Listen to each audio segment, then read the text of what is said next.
Hello everyone, happy Monday, and today we are going to be starting Ketu in the ascendant. And yes, I am still sad about Yash Chopra. You guys don't know how much I respected him as a filmmaker. I don't know him personally. I don't know what kind of a person he was personally. I'm just talking about movies. I mean, how much evidence do you want? I named my dog Yash because I loved his films so much, especially Veer Zara, classic. But I hope he goes to a better planet, like Pleiades or something, or what is the other one? Prometheus. No, just joking. But Ketu in the ascendant. So, what is Ketu? You all know ascendant. I think you guys just know it now. I'm not even going to go on there. But Ketu is isolation. Ketu is separation from the material world. If Rahu is the material world, Ketu is the truth seeker. Ketu wants to seek truth. Ketu is a headless body. Okay? So in a way, it is known as a planet of stupidity. However, that is a bit more malicious to call him stupid. It's just that Ketu is blind. Ketu does not see the world the way all the other planets see the world. For him, darkness is light. And Ketu are the things that we already accomplished in our past life. And so in this life, we are not here to really obsess about them. That's Rahu's job. Okay? Because remember, Ketu is a shadow of Mars, while Rahu is a shadow of Saturn. Okay? Like Rahu teaches you that your obsession needs discipline. That in order for you to get that big money and car that you so obsess, that discipline has to be there, which Rahu teaches after many, many failures. Just like Saturn. Like Mars, where Mars achieves to fight for something and, stand his ground, Ketu is the same way. Ketu stands his ground, but the thing is, he has already put the flag there. And he's just now, watching. He has already accomplished it. He's like, look, I already accomplished this thing. I don't need to worry about it. Let me worry about other things now. Okay. So when Ketu comes into the ascendant, which is your entire life, which is your body, your physical body, your map of your entire life, it gives you a very isolated personality.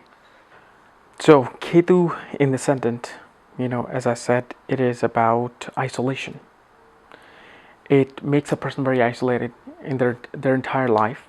And this is without any conjunction or aspects, because conjunction or aspects have a huge impact on the nodes. Because nodes transform themselves into the planet and whose sign they're sitting in or sitting with. So if Ketu is in the ascendant, in the sign of Aries, Ketu becomes Mars. It gives everything related to Mars, and the foundation is of Ketu. So this is without any signs, without any aspects, without any conjunctions. Okay. So isolation becomes a huge part of their life. You can see a yogi from this person, somebody who has given up on their own material wantings. And these people are there for the others.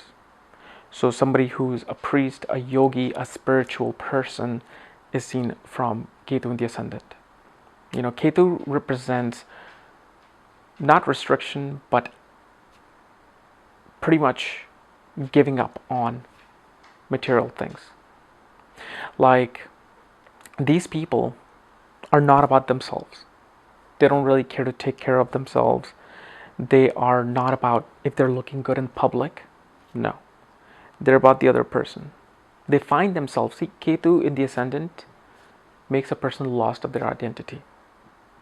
Now, you can tell me, well, this person has Ketu in the ascendant, this famous guy, and he's this and he's that. That's what you see. You don't know what's in here. What's in here is seen from these placements. They're lost in life. They are lost of their identity. But they find their identity through the other person. Because 7th house represents other people, your marriage partner, legal partnership. So they strive to find themselves through the other person. And remember what happens with Rahu in the 7th house. These people are obsessed about getting into relationships, finding someone to marry. And yet both are unsatisfied. So Ketu in the ascendant with Rahu in the 7th house, although these people want to have somebody else who can fulfill them and show them their identity, yet because Rahu is smoke and illusion, it ends up being an illusion. So whoever they end up with, they're very critical of them. They're not satisfied with them. Critical and satisfaction, remember that. Rahu is about eternal amount of material gains.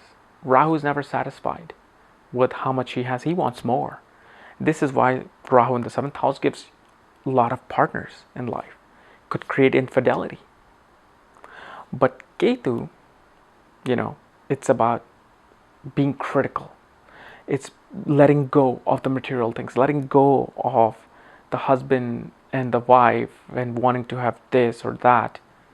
But because of Rahu's axis, it still fills the gap. So you have to understand Rahu in order to understand Ketu in the ascendant. And in order to understand Rahu, you have to understand Ketu in the ascendant. And this axis always will be there because they're always 7 houses apart. However, with this placement of Rahu in the ascendant makes a person a very pioneering person in their field. It makes them pretty much a well-accomplished person in their field. And remember when I told you about the mass fame in astrology where Venus, Rahu and Sun in the 5th, 7th and 10th house gives mass amount of fames? Well, these people are not about getting the fame. They are about working and fame coming through to them through their work. So look at the difference. They don't strive for fame. They get fame due to their work. So if somebody is an actor, these people truly love acting. They're not out there to get fame, but they get fame because they're so good at it. And so this is why Ketu gives this, because remember, Ketu is that stamp. Hey, I've already achieved this. So they're very humble. They do not know ego. They don't see any ego because they don't have a head. Because you need a head to have ego, the brain, which is Rahu. Rahu is ego. So their ego comes through their partners.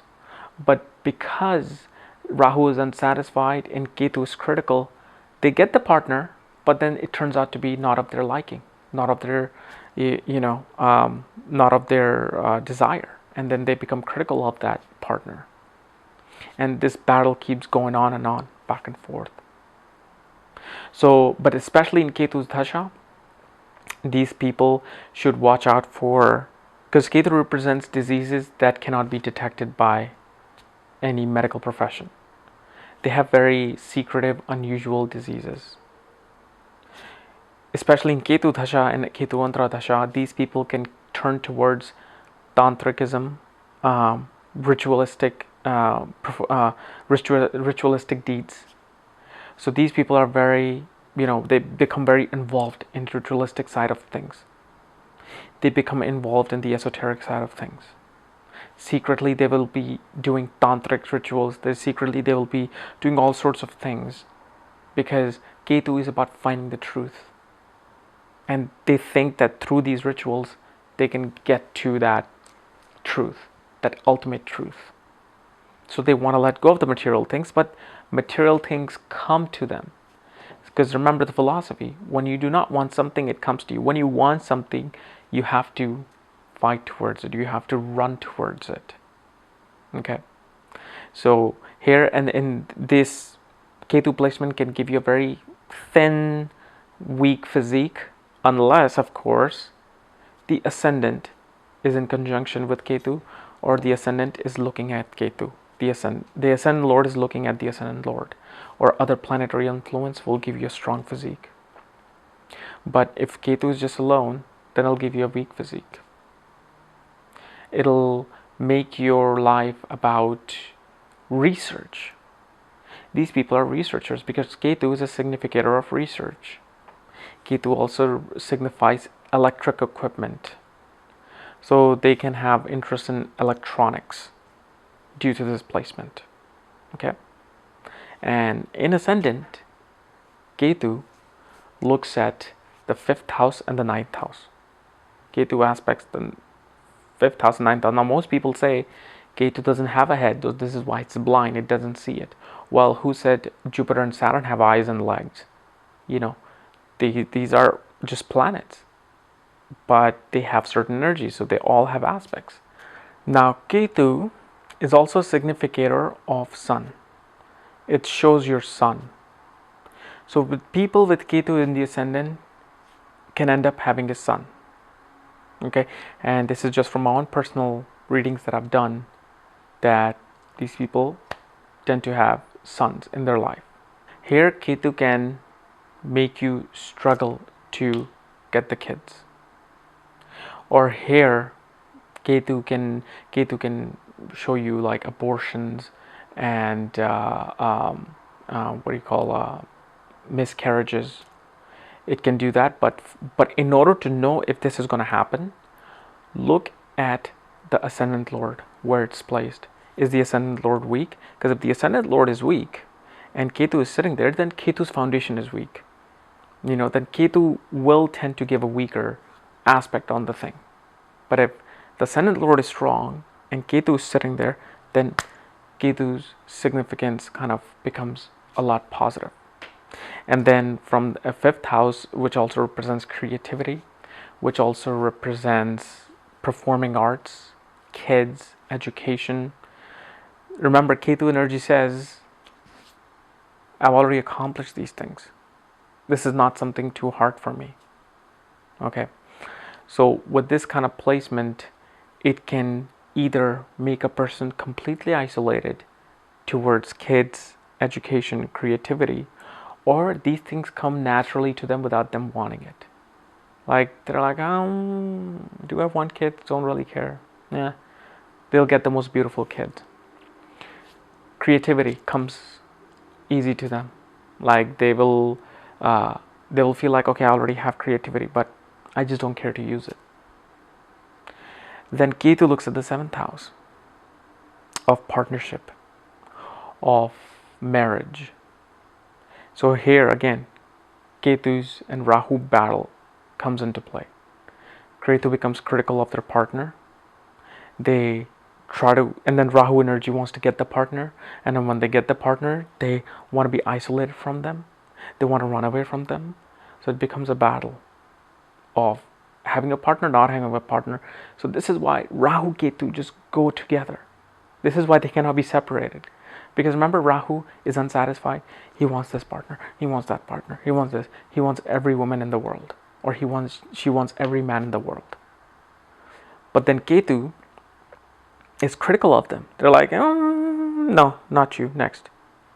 Okay, you, no, not you, next. They're just critical of them. They find flaws in them. Okay. And then Ketu looks at the 9th house of higher learning, philosophy, all the Jupiterian qualities. It's about religion and philosophy and your belief. This is where Ketu's drishti is very good. These people want to find the truth. So, since Ketu is about searching the truth, then the material wealth, Ketu's aspect, the 9th aspect of Ketu is very good. Because now here Ketu wants to learn the philosophy. Ketu wants to reach closer to spirituality. Ketu wants to reach closer to enlightenment. Because this is what Ketu represents: spirituality, enlightenment, isolation, letting go of your body, letting go of material gains, and just finding one with the God.